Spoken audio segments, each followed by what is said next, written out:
And we are live with episode 176 of the Start, Build, Grow Show.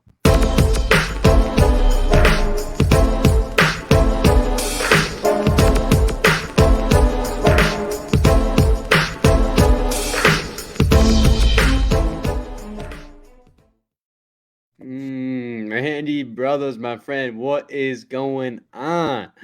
Living the dream, brother. Just winding down, getting ready for the Christmas holiday. I'm looking forward to being able to have just focused time. Maybe I'm just maybe we're all addicts of work here, but I like that we shut down between Christmas and New Year's and with the business, so that gives me just that time to just really reflect and work on specific projects that just need my dedicated time and commitment to. So I look forward to that, and family, right? We're gonna have a lot of fun, little holiday stuff, but we're doing good, man. Ready to rock. We got some energy coming today. Oh, Man, that's kind of partial to my area of the country. I'm from Colorado, but man, I definitely love the beautiful beaches and beautiful area of San Diego. So we got Eric Richardson today, bringing a great story and just bringing the energy. My man from San Diego just crushes that market, and look forward to hearing from you and learning about you and getting to know you and your business and your story a little bit more. Thanks for joining us, Eric. Glad Yeah, to have you, thanks my for friend. having me. yeah, man. I don't even know how to describe Eric. Is he a surfer? Is he a SEO specialist? Is he a roofing contractor, man? So, Eric, we always like to kind of start the show off with a little story time, right? So, Yep. how did you get into the roofing space, my friend? Oh man, this is a long one. I think we're spending most of our time here because you got a great story. I grew up in San Diego, and I was going to Mira Mesa High School, where I grew up in Scripps Ranch. They didn't have a high school yet, so we had to kind of go to the next town over. And after football season, the coach just wanted you to hang out. Like you had no electives, right? You just had football for the year. Fifth and sixth period was like weight room time. Mm. And I found that after football season, it was just a bunch of like kind of monkeying around. Nobody was really taking it serious. It was just kind of passive time in the weight room. And I didn't feel like I was spending enough quality time. I didn't want to work out, and I didn't want to just sit there and play handball in the corner. And so I would actually cut school right at lunchtime, because after lunch was fifth and sixth period. So I would eat my lunch, drive to the beach, I'd go surf, and I would have enough time to come home, and my hair was dry. I would shake all the nasal drain out so I wouldn't blow cover at dinner, and that was my routine. That was my routine, and it kept happening. So from 10th and 11th grade, that was just my routine. And every time I went there was a dude that was my dad's age that was surfing, and I had recognized him. His name was Brett Thompson. He was a pro surfer for like 8 years. He was a model in Surfer Magazine. And I paddled up to him. I was like, bro, surfing doesn't pay. Like, what do you do that allows you to be at the beach Monday through Friday as my dad's age? My dad doesn't come to the beach, like maybe if he's lucky on a Saturday. And his answer was that he had a partner. He owned a roofing company, and he did all the sales. And so I was very intrigued with that. His whole motto was that he didn't want to be the richest guy on the block, but he wanted to have the most free time, the most fun time on that block. And that was just his gig. And so as a young, impressionable high schooler, I was drawn to that. I mean, his mentorship was multifaceted. It was business, it was pleasure, it was like I wanted to be a pro surfer. I used to compete competitively all through high school and junior high. And so he had so many things that I looked up to.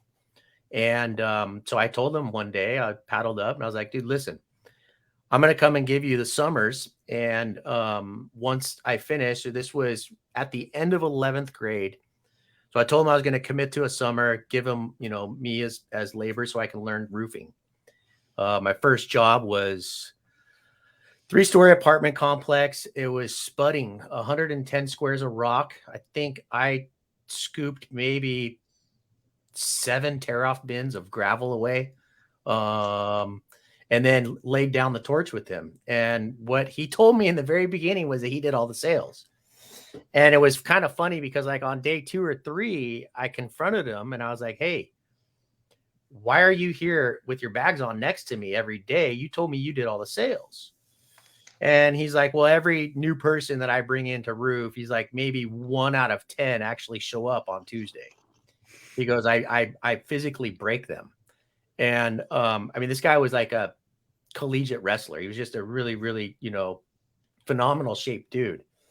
And so he kept kind of trying to break me. And I wouldn't break. And so like my father was strength conditioning coach for the Padres, Chargers, Aztecs. I was a ball boy for all those teams growing up. Traveled all the away games.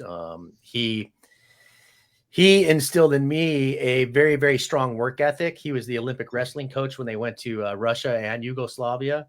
Nice. And so one of his training deals was you'd go and run 2 miles with a mouthful of water. And if you didn't come back with that mouthful of water, you had to do it again. Just crazy physical and mental breaking situations. And so there was no way this roofer dude was going to break me. And so I showed up and worked it all.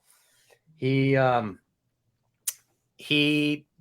was kind of a business partner with a guy who kind of ran production. And so from there, I worked all summer long, predominantly all torch down jobs. So he was taught by this Austrian dude who came over here and kind of introduced torch down in the 80s, 90s.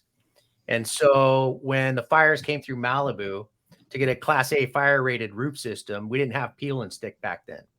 And so we actually had to go and blow on torch down smooth under all the tile roofs to get a Class A fire rated system. And so we were traveling doing torch jobs for a bunch of contractors, a bunch of other roofers. I focused on torch down probably in the first couple of years of my life. And then basically that after the end of that 11th grade summer, went back into school in 12th grade. I was sitting in a bungalow. It was hot. There was no AC. Kind of got into a little altercation with my teacher about homework and how I didn't believe if I can. Basically, I was like, I'll show up on Monday, and if you give me the test that's on Friday, I'll take. If I pass it on Monday, let's just watch this whole week. I'm going to go maximize my time somewhere else. I was a troublemaker. I didn't want to be told where to be and what to do if I could pass their curriculum without them having to go through the whole steps of the curriculum. And so I just walked out. I just got up out of that bungalow, walked out, called Brett, said, hey, I'm coming full time. I'm leaving school. That was probably maybe a month and a half into 12th grade. And so I did. I committed to it. My grandfather is another big mentor of mine. So my grandfather was he retired multimillionaire. He was a developer. He would get government grant money. He would go and buy land in Section 8 areas, build apartments, and then rent out these low-income apartment complexes. So our family right now, we have a couple hundred apartment complexes all over Southern California where my grandfather built that. My grandfather didn't go to college. He didn't finish high school. He got his pilot's license, so I went and got my pilot's license. He went and took the bar just to take the bar because he thought it would be a challenge. So he was a huge mentor in my life, and he always told me I had 6-7 figures if I wanted to go to college. I knew school wasn't for me, and so I had went to him right after I had dropped out and said, hey, probably not going to go to school, but I'm learning this roofing thing and I'm going to take it seriously. I'm going to start a roofing company. Can I use some of my college money when I'm ready? Because here in California, I looked it up and they said you had to have 4 years journeyman level in order for you to go and start your own company. Now, kind of a side note from that is California is so different than everywhere else because of that contractor's license test. There's a lot of contractors here that started as nail bangers. They didn't have a business degree. They have no marketing sense, no sales sense. They all started with bags on.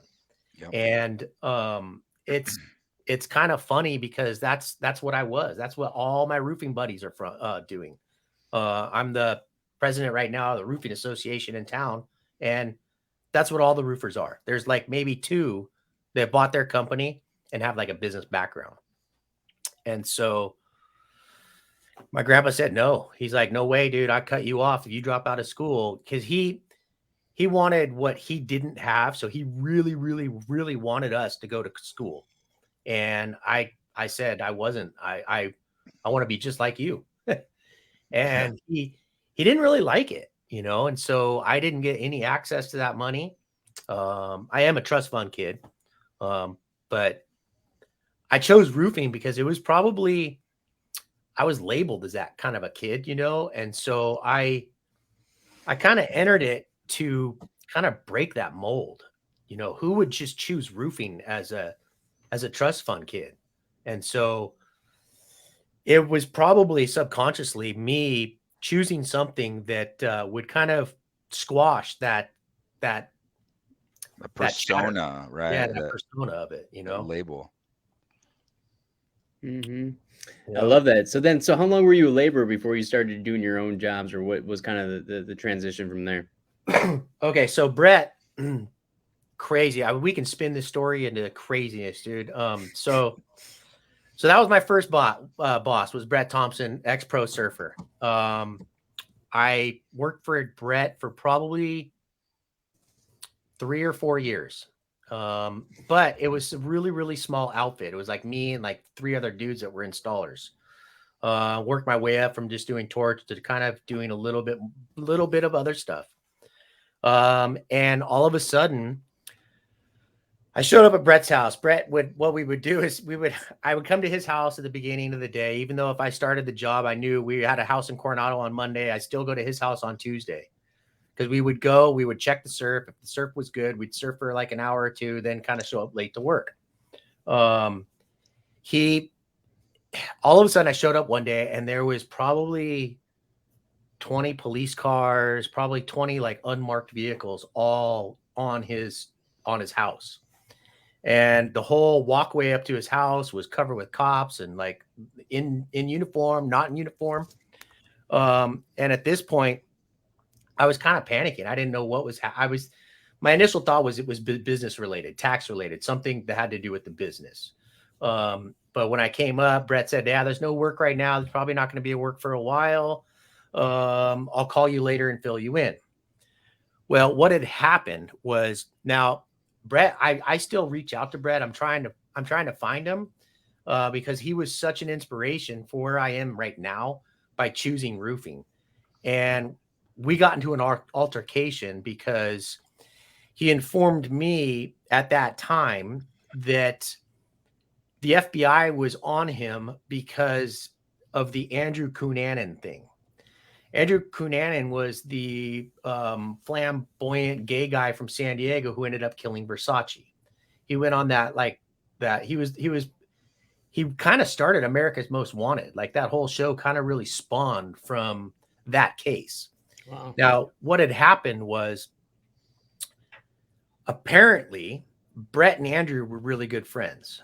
Apparently, Brett was in that community and never really opened up to me about it. That's what kind of started our little tiff. Was I felt jaded that he didn't confide in me. You know what I mean? Like I would have problems at school and with my parents and family, and I went to him for everything. And I felt kind of jaded that he didn't. I would have loved him no matter what. You know what I mean? And so I don't know if it was just that timing of like the early 90s. It probably wasn't cool to come out then or whatever. But what had happened was Andrew went up to San Francisco, killed a couple people in San Francisco, went over to Minnesota. He had killed a guy in a cemetery to switch vehicles. And he had put a picture of Brett on the body. It was a picture of Brett in a surfboard standing at La Jolla Shores. And so I think what Brett told me was that Andrew was trying to kind of filter the trail so he could keep on the run, right? Well, it completely shut down my work. I, at that point, had to go to a gas station, fill up gas one day. I saw this guy, Rick Clark, really good friends with. He had RC roofing. He had an elk magnet on his truck. I was like, hey, you do roofing? I do roofing. And so he's like, yeah. I'm like, well, I just lost my job at my roofing company. I want to come work for you. First shingle job ever. I remember opening the bundles of the shingle wrappers and pulling them out and just banging them on. Well, I didn't know that they came interflipped, right?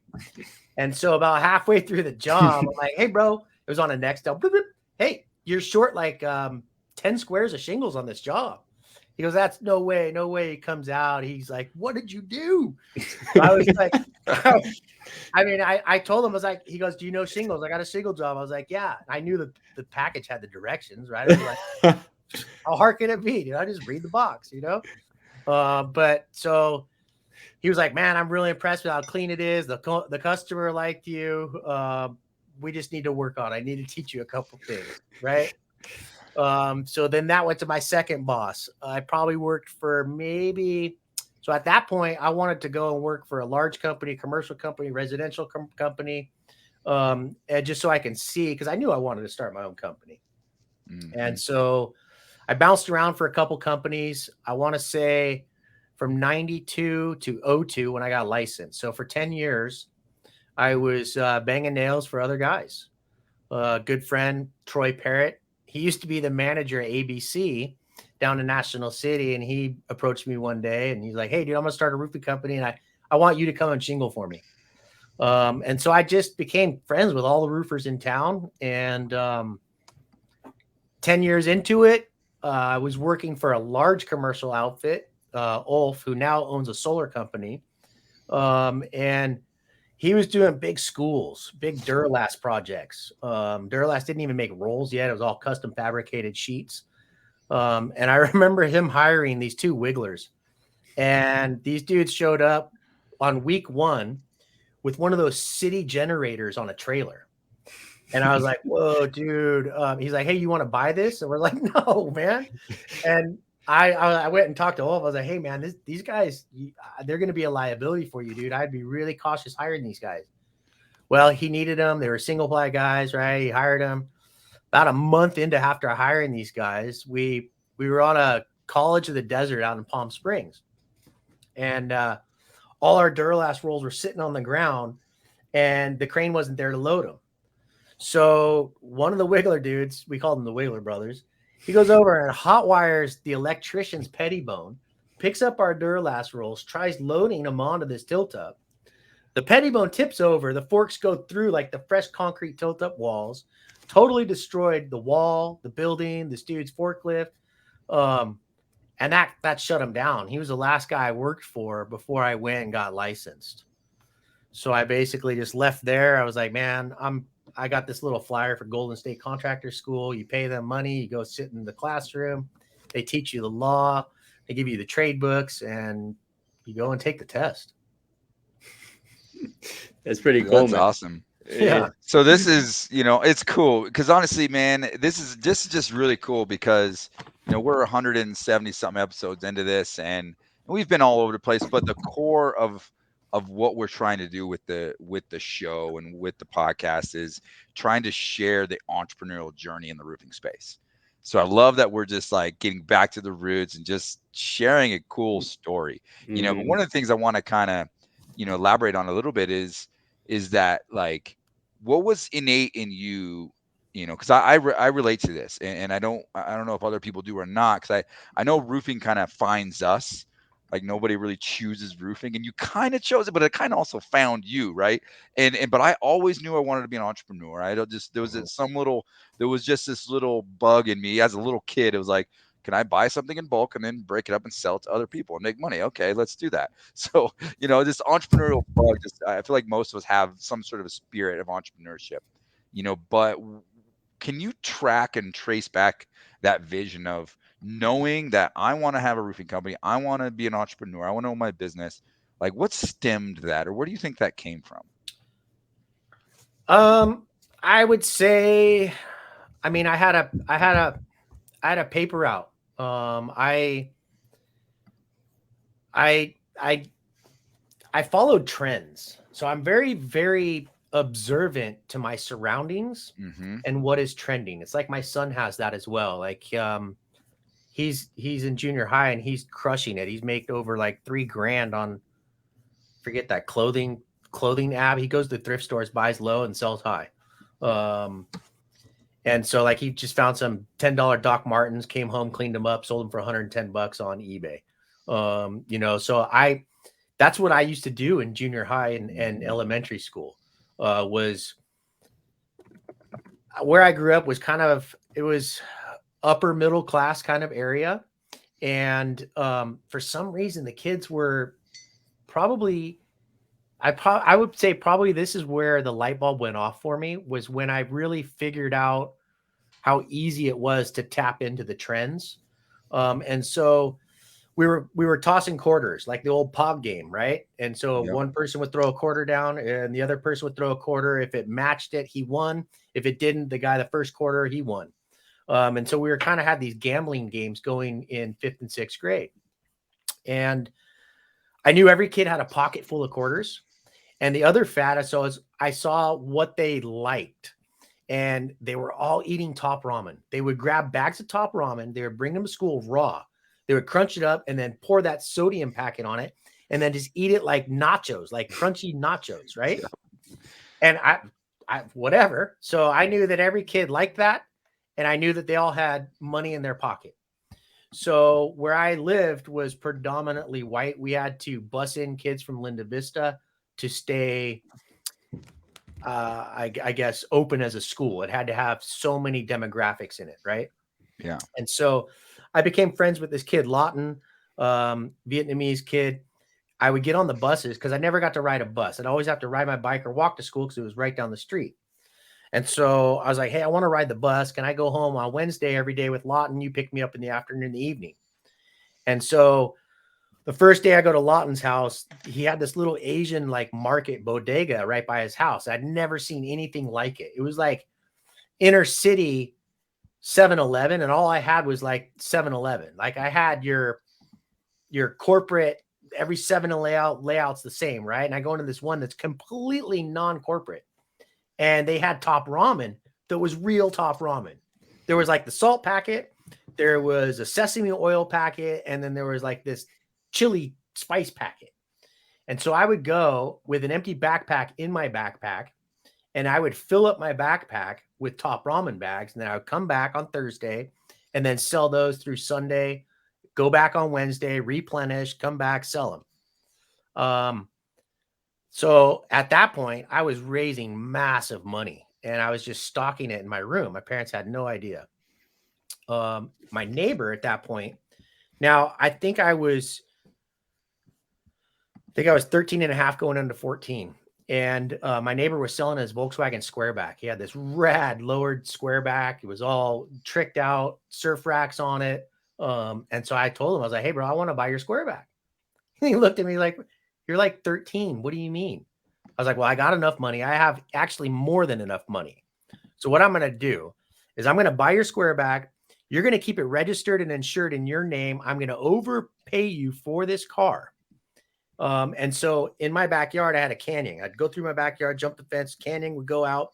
And then there was an easement to another street that if you went all the way around, it was pretty far away. And so I parked my car for like 2 years there. My parents had no idea. I was driving around San Diego.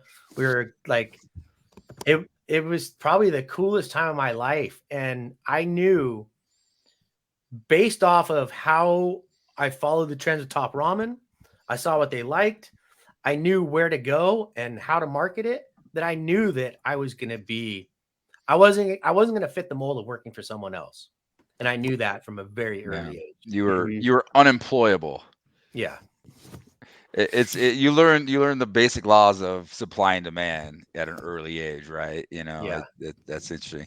And similar, similar story. I think a lot of us, come on the show, or a lot of us who are watching the show, we all have interesting stories of how we, what our origin. I love to ask that question because it's always intriguing. It seems like it never fails that somebody has some sort of childhood entrepreneurial story, where I rigged my bike up and, drove around the neighborhood knocking doors trying to pick out what the crappiest yard is in the neighborhood and go mow and weed whack their yard, and then eventually I would just go sell it and make my friend go do the work for me. and Right. and I would just collect the money and give him like 20% of it or 50% of it or whatever. And I did the same thing with blow pops, right? Because you could go, I had my allowance I could get, and I'd go to Sam's Club or whatever and get like the box of blow pops. And I figured out that if I were to sell them for a quarter each or 50 cents each or whatever it was, that I could double my money or triple my money. So I would do that, and that's this other hustle. And I think so much of it comes with there's always some sort of factor that drives that. And in my case, we would, I guess you could say, middle class, right? Again, but all the other trends, all the other kids were getting into video games and had their Segas, and this was when PlayStation was just coming out, and I couldn't afford one, right? My parents were like, sorry, it's like, this is not in the budget, like, well, I'm gonna figure it out, I'll find a way to get one. And found ways to hustle, found ways to make money, and got what I wanted, and I think, that's where the core is. It's like, if you really desire something or something out of life, you're gonna find ways to achieve those goals and figure that out. And I think that's where that hustle, that entrepreneurial spirit like originates in many of us. Completely agree. So okay, so you get the business going. How was the initial startup years and everything like that? The initial start. So because I was a nail banger, I had no marketing sense, I had no sales sense, had no business sense, no accounting sense. I just thought I was going to plug and play. And so start the company, pass the test, and I'm like, okay, well, kind of just sitting there waiting, you know what I mean? And nothing was happening. And so I started to run some ads in like a penny saver. And I was kind of striking out. I was doing maybe a couple estimates a week. And I remember in June was when I got licensed. And I ran into this guy at ABC. His name was Gunther, and he was for Sears Home Improvement. And so he's like, well, if you ever need any work, give me a call. So end of June's coming around, and I'm striking out on all these estimates. And I was like, well, I need to get some money for June. And so I called up Gunther, and I was like, hey man, yeah, I'll do a couple jobs. So he sends me the address. I go out and I recognize the house, and I'll never forget this lady. She was very widowed. I think she was like 86 or 87. She just lost her husband, and her name was Beverly. And I remember I gave Beverly an estimate on week one of ever having my company. I was 100% honest with everybody in the beginning. I was like, I just got my license. Now I think I was like 24. So I had a very, very baby face contractor. And so I knew people were kind of like, I could tell by their body language. They're like, whoa, they weren't expecting some kid to show up first as a business owner and trying to sell a roof who I was probably looking like a fish out of water. And so I recognized the house. I pulled in, I put my ladder up. I parked my truck strategically around the corner because she was on a corner house. And on day 2, I hear, Eric, is that you? And I'm like, uh-oh, here we go. So I was trying to skirt around it. I was like, hey, yeah, Beverly, is my radio too loud? Like, what's the problem? And I knew right where she was going.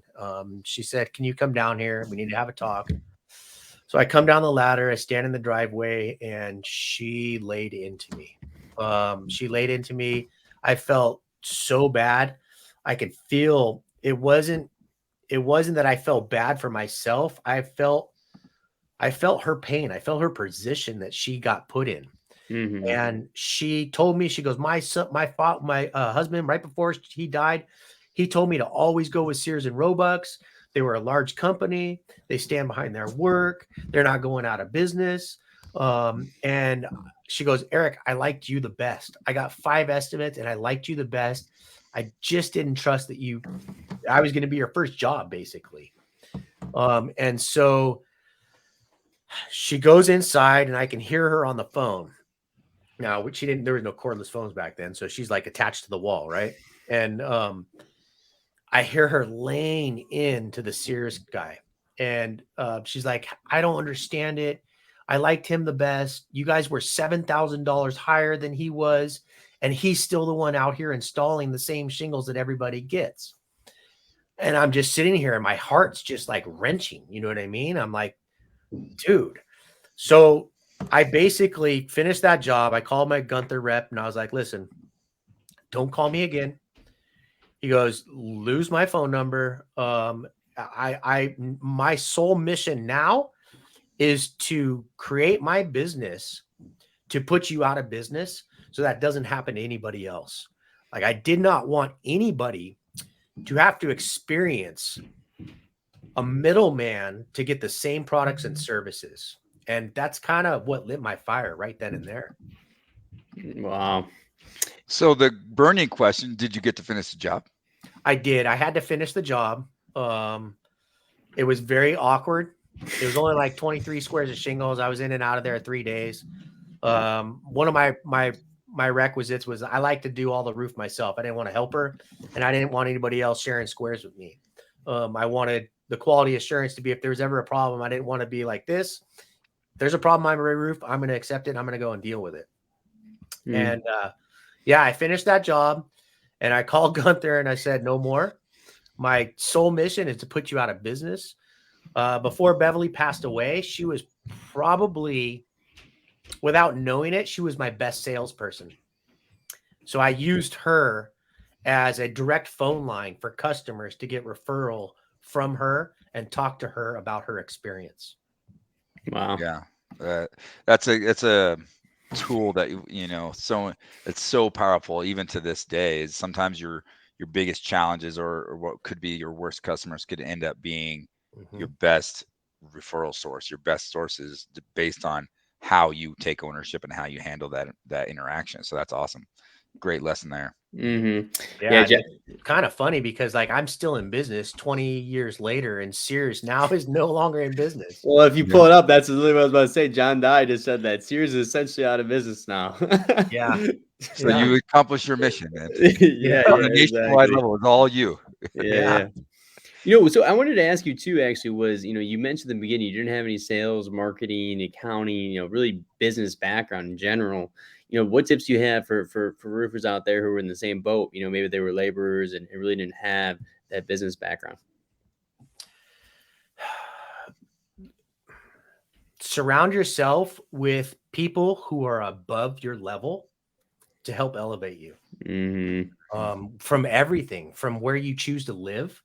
Your peers that surround you will elevate you to a level. Like even if you can't afford this house, but it's in a demographic that is the elbows that you need to rub with, you're going to surround yourself. The vibrations of life will end up vibrating.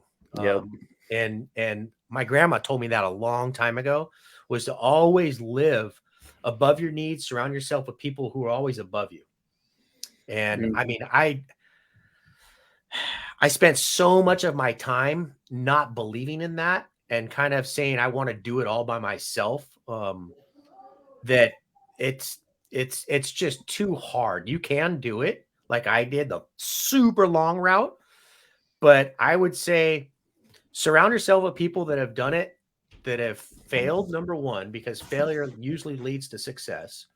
And that can give you help and insight, like that's why I'm constantly trying to answer questions, answer anything in these Facebook groups, just because I'm trying to give my insight, my knowledge, my experience, even if it was a failure or a success, because somebody will learn from that. I love that, because I got kind of some of the same advice in a couple different ways. I remember one time, grinding through college, even though it was always challenging, but I did enjoy business classes. So that was like the one area in college that I truly loved and enjoyed it. But in one of my entrepreneur classes I was in, someone came in and that's what they said was that same question was asked, like, what's the key to success? And they said, surround yourself with people that are better than you. and I've just truly lived that like my whole life. And to this day, I'm always trying to like surround myself with people that can inspire me, that can bring me up, that I can learn from and grow from. But I also I want to let everybody else who's listening or watching this to don't lose sight of paying it forward as well. So surround yourself with others that can build you up and you can learn Yep. from, but also mentor and serve and help others that are looking up to you as that person. So it goes both ways. Once you kind of get to a certain level of success and knowledge, I think, it's also part of our responsibility to pay it forward and to serve and help others grow as well. Yep, completely agree. Now, one thing I want to talk about when we're talking about the business, business background, marketing, and sales is marketing specifically, right? So you're known for your capabilities in the SEO side of things. You mentioned Duralast. I was talking to Tim Hart, the vice president of Duralast, before I even knew you, and he's like, I was talking to Eric Richardson of roofing specialists of San Diego about all his SEO tactics and how great he is, and he's telling me all these things. Why did you decide to start doing your own SEO your own SEO efforts? And do you suggest that other owners do that or not really? Yes and no. If you're stuck grinding, no, definitely not. But I got into a position where I created systems. I created a culture. I have people that kind of run the show for me. So it somebody told me a long time ago that I need to be the face of the company. I have a kind of a bartender's personality. I have a story for everything. And I can get people to kind of like hanging out with me. And so I was told from a very, very early time is that I need to be the face of the company. And so I focused on creating systems and processes. I focused on building a culture and hiring people that could handle all of my tasks for me, which allowed me to not be in the business more than an hour or two a day. Yeah. But for the owner who is out grinding every day, still meeting with customers, still doing sales training, still doing a lot of that stuff, I probably wouldn't recommend it, just because when I got into it, dude, I've been in roofing since the 90s. Okay. So I saw the internet get born. Some of these people who are coming in now, they're a little behind the game. You know what I mean? It's like trying to start being a Bitcoin monster, buying at Bitcoin at like $60,000, right? You're going to have a harder road to ride that. Now, because of age of domain, I was able to get in the beginning. I was able to get in with Yelp before Yelp was what it is now. So I was paying for those services and I wasn't getting the results that I wanted. They were kind of white labeling these data pages and saying, this is what we're going to do. And I was like, how are you going to give me white label data pages before we've even started? Like, you know what I mean? And I have a very good friend of mine who paid high level money and joined mastermind groups for SEO and marketing. He built a franchise called Bumper Doc. Bumper Doc when it exploded. And so he paid high level SEO training, high level mastermind groups that he joined to learn all of that online digital marketing. And so I would pick his brain. I would then, he was then able to secondhand kind of sell me that knowledge at a way discounted rate. So that I just learned enough to be dangerous with it. I mean, you look at my website, it's not pretty. There's a lot of websites that are building a pretty website. Mine is definitely SEO'd out, but it works. Yeah. And so the fact that I'm on page 1 and over 1,200 keywords is nice. That's nice. You know what I mean? That really helps. And that, I think the thing to take away here is that doesn't happen overnight.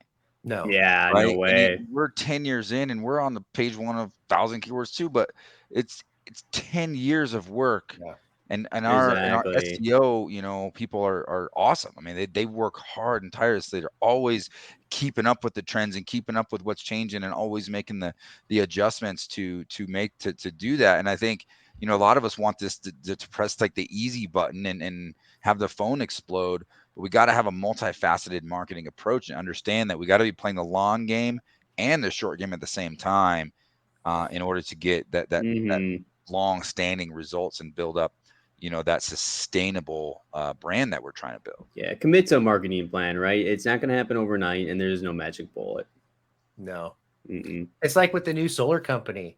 Knowing what I know now, we submitted our license for the solar company in August. We received it over a month ago. We've been building that website since August.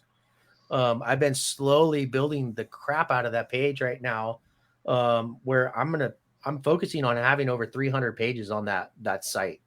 Wow. I'm finding that the solar game is very diluted. It's very savvy compared to roofing. They know business. They know marketing. Most of your roofers don't know that, and so it's a saturated pool that I'm trying to get into, and I know that. Like I don't even expect a lead call for the first 12 months on that, but I'm willing to accept that, knowing it going into it, that I'm playing the long game on it. Yeah, that's beautiful. I love hearing that. All right, man. Well, this has been an awesome show. So Eric, as we kind of bring it to a close, we always end it with a golden nugget, right? So we end it with something you want to leave the viewers with. It could be something to implement, something to avoid, a way of life. It doesn't really matter. But we always have Randy go first, so you get a little time to think about it. Randy, man, what do you got, man, on this holiday season episode? What do you got today, my friend? So I'm just gonna steal something I read earlier. I'm doing a bunch of research. We're working on the mastermind and kept putting our presentations and stuff together for the event that we're doing in January. We do have a couple spots if anybody wants to join us I'll for put the link an in the intensive comments too. mastermind. But you know, one of the quotes that I brought up here, it's pretty simple, but growth and comfort do not coexist. You know, if you really want to grow as a person, you want to grow as a business, you know, you can't, you know, ride safe. You can't, you know, fly, you know, inside your comfort zone. You got to step outside your comfort zone to make things happen, take risks. And what he mentioned earlier, I think is so true that, you know, if you're not failing, you're not learning. So keep trying, keep failing, keep learning, keep growing, and you know, step outside your comfort zone, because nothing, you know, nothing big happens, you know, inside the comfort zone. Well said, Randy. I'm all about that. What about you, Eric? Well, then I'll just kind of cap it off with what he's going with. Is there was something that my grandfather always told me, and is every excuse that I had and every idea that I had was, don't tell me, show me. That was his response to me every single time, was don't tell me, show me. And so that's a mantra that I've really lived by. You know, I'd rather, like the Baja California surf sticker, die trying, by following that motto of don't tell me, show me. I love that, man. Well, hey, so Eric, if someone wants to get a hold of you and, you know, maybe pick your brain in some things, what's the best way to reach out to you? Anyway, website. I now have two companies. So I have Roofing Specialists of San Diego. I have Unified Solar and Roofing. I used to be called Eric the Roofer on Facebook. That was like my original name. But it was just, you know, because I've been in roofing for 30 years. I would notice a trend that people would save me in their phone book as Eric the Roofer. Like they didn't know my last name. It was just Eric the Roofer. But yeah, Facebook, Eric Richardson. You can Google roofing company in San Diego. I'm sure you're going to find me. Heck yeah, man. Well, hey, thanks so much for joining us.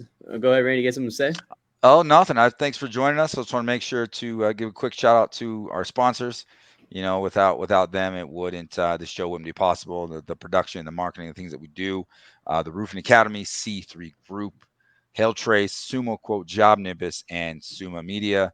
Appreciate you all and the relationships, and can't wait to see every single one of you at the Mastermind next month in January. Absolutely, guys. Well, thanks for tuning in. Eric, thanks for joining us for episode 176 of the Thanks Start for having me. Build Growth Show. Bye.